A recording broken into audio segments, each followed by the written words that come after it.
ವಕೀಲರು ನ್ಯಾಯಾಲಯದ ಕಲಾಪಗಳಲ್ಲಿ ಹಾಜರಾಗಬೇಕಾದ್ರೆ ಅವರ ವಸ್ತ್ರ ಸಂಹಿತೆಯೊಂದಿಗೆ ಕಪ್ಪು ಕೋಟನ್ನು ಧರಿಸಬೇಕಾಗಿರುತ್ತೆ. ಸೊ ಈಗ ಬೇಸಿಗೆ ಇರೋದ್ರಿಂದ ಕರ್ನಾಟಕ ಹೈಕೋರ್ಟ್ ಈ ಕಪ್ಪು ಕೋಟಿಗೆ ವಿನಾಯಿತಿಯನ್ನ ನೀಡಿ ಮಾರ್ಚ್ 12ನೇ ತಾರೀಕು ಸುತ್ತೋಲೆಯನ್ನೇ ಹೊರಡಿಸಿದೆ. ಈ ಸಂಬಂಧವಾಗಿ ಮಾರ್ಚ್ 3 ಮತ್ತು 4ನೇ ತಾರೀಕು ಬೆಂಗಳೂರು ವಕೀಲರ ಸಂಘ ಮತ್ತೆ ರಾಜ್ಯ ವಕೀಲರ ಪರಿಷತ್ ಏನಿದೆ ಇವರು ಮನವಿಯನ್ನ ಸಲ್ಲಿಸಿದ್ರು. ಈಗ ಬೇಸಿಗೆ ಆಗಿರೋದ್ರಿಂದ ಬಿಸಿಲು ಜಾಸ್ತಿ ಆಗ್ತಾ ಇದೆ.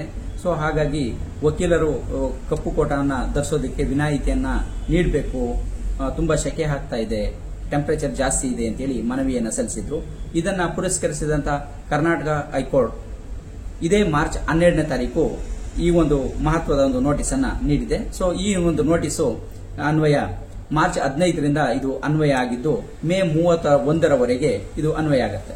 ಸೊ ಹಾಗಾಗಿ ಮೇ 31ರವರೆಗೆ ವಕೀಲರು ನ್ಯಾಯಾಲಯಕ್ಕೆ ಹಾಜರಾಗಬೇಕಾದ್ರೆ ಕಪ್ಪು ಕೋಟನ್ನ ಧರಿಸುವ ಅವಶ್ಯಕತೆ ಇಲ್ಲ. ಇದು ವಿಚಾರಣಾ ಮತ್ತೆ ಜಿಲ್ಲಾ ನ್ಯಾಯಾಲಯಗಳಿಗೆ ಅನ್ವಯ ಆಗಿರುತ್ತೆ. ಹೈಕೋರ್ಟ್ನಲ್ಲಿ ಹಾಜರಾಗುವಂತಹ ವಕೀಲರಿಗೆ ಸಂಬಂಧಪಟ್ಟಂತೆ ಇದರಲ್ಲಿ ಯಾವುದೇ ಒಂದು ಮಾಹಿತಿಯನ್ನು ಕೂಡ ನೀಡಿರೋದಿಲ್ಲ. ಸೊ ಹಾಗಾಗಿ ಜಿಲ್ಲಾ ಮತ್ತೆ ವಿಚಾರಣಾ ನ್ಯಾಯಾಲಯಗಳಿಗೆ ಸಂಬಂಧಪಟ್ಟಂತೆ ಅಥವಾ ಕೆಳ ನ್ಯಾಯಾಲಯಗಳಿಗೆ ಸಂಬಂಧಪಟ್ಟಂತೆ ಈ ಒಂದು ವಸ್ತ್ರ ಸಂಹಿತೆ ಜೊತೆಗೆ ಕಪ್ಪು ಕೋಟಿಗೆ ಸಂಬಂಧಪಟ್ಟಂತೆ ಈ ಒಂದು ಆದೇಶವನ್ನ ಹೊರಡಿಸಲಾಗಿದೆ.